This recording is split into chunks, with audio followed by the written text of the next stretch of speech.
Vamos nos sentar aqui, ordenou ele depois de descermos do carro. E a gente foi se sentar numa grande pedra que havia ali perto. 1349, começou ele. A Morte Negra, respondi. Eu sabia alguma coisa sobre história, mas não entendi o que a peste negra podia ter a ver com o tema do acaso. Ok, disse ele, e continuou. Você deve saber que metade da população da Noruega sucumbiu à peste, só que existe aí uma coisa de que nunca falamos. Quando ele começava assim, eu já sabia que ia ter de ouvir uma longa explanação.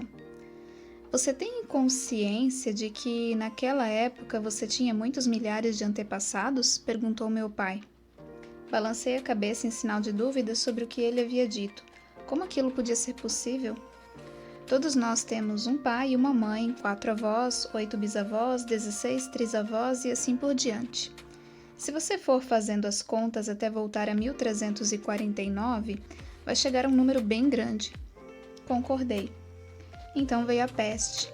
A morte rondava os povoados, um a um, e as crianças eram as suas maiores vítimas. Em algumas famílias morreram todas as crianças, em outras, uma ou talvez duas conseguiram sobreviver. Naquela época, Hans Thomas, muitas centenas dos seus antepassados eram crianças, e nenhum deles morreu. Como é que você pode ter tanta certeza disso? Perguntei intrigado. Ele deu uma tragada no cigarro e continuou. Porque você está bem aqui ao meu lado olhando para o mar Adriático. Essa foi mais uma daquelas conclusões surpreendentes que me deixavam sem saber como reagir. Uma coisa era certa, meu pai tinha razão, pois se apenas um de meus antepassados tivesse morrido quando criança, ele ou ela não poderia ter tido meu antepassado. A probabilidade de nenhum dos seus antepassados ter morrido ainda criança era 1 para muitos bilhões, prosseguiu ele. E a partir daí suas palavras começaram a jorrar como a água de um dique que se rompe, pois não estamos falando aqui apenas da peste, entende? Todos os seus antepassados cresceram e tiveram filhos em épocas que foram palco das mais terríveis catástrofes naturais e que, além do mais, possuíam índices assustadores de mortalidade infantil. É claro que muitos deles chegavam a ficar doentes, mas o fato é que todos sempre sobreviveram. Assim, por muitas centenas de bilhões de vezes, você esteve a 1 milímetro da morte, Hans Thomas. Sua vida neste planeta foi ameaçada por insetos e animais selvagens, meteoros e raios, doenças e guerras, enchentes e incêndios, envenenamentos e tentativas de assassinato. Só na Guerra dos 30 anos você deve ter se ferido muitas centenas de vezes, pois você deve ter tido antepassados de ambos os lados. Sim, no fundo, você travou uma guerra contra si mesmo e contra suas possibilidades de nascer 3 séculos mais tarde. E o mesmo vale para a Segunda Guerra Mundial. Se algum bom norueguês tivesse abatido seu avô durante o período da ocupação, nem você nem eu teríamos nascido.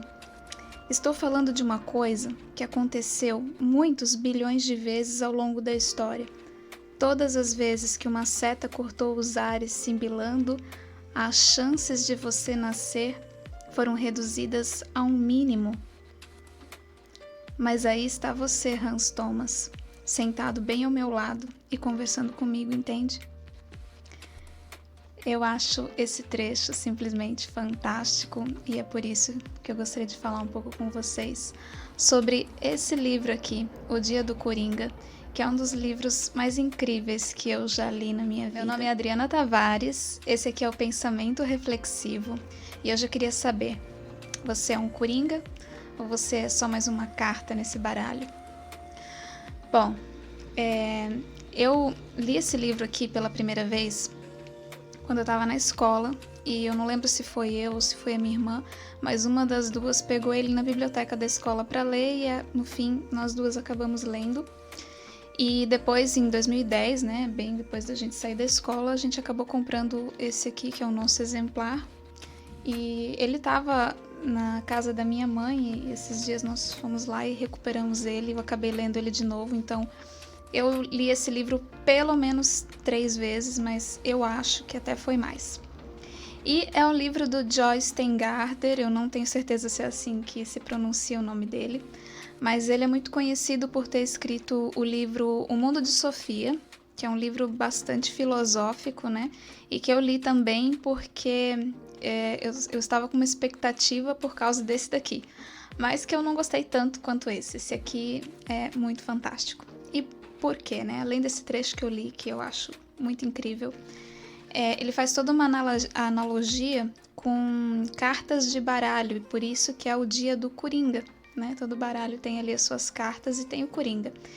E é muito incrível, muito genial a forma como ele organizou a história do livro em volta de um jogo de baralho, né? Mais especificamente, jogo de paciência.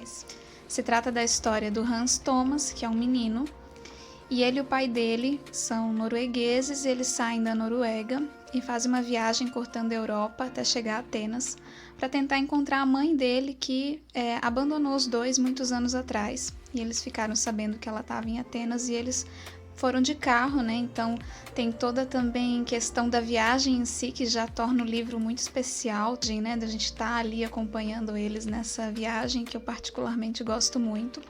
Mas também é uma viagem pela história da família deles, de um jeito muito criativo, muito legal. Então eu recomendo muito a leitura.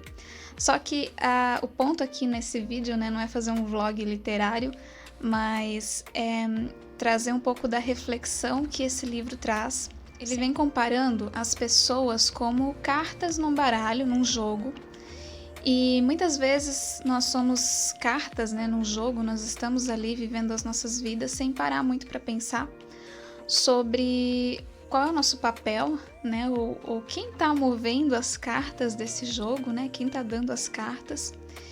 E no livro, o Coringa é o único que ele se questiona esse tipo de coisa, ele é o único que percebe que tem algo dando as cartas, que é o único que se questiona sobre a vida, sobre o significado de estar vivo, né?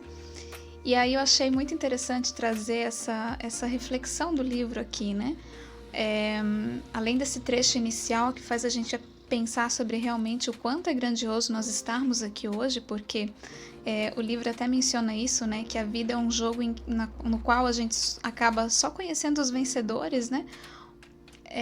E nós somos vencedores de uma grande loteria, né? A chance, a probabilidade estatística de alguém nascer é muito pequena. Então, o fato de nós estarmos aqui, de nós estarmos vivos nesse planeta incrível, termos essa chance de viver, é algo praticamente milagroso, né? E quando eu li esse trecho, eu fiquei realmente emocionada com essa reflexão, embora não seja algo novo para mim, porque eu penso muito sobre isso. Eu até já mencionei isso aqui no vídeo do canal.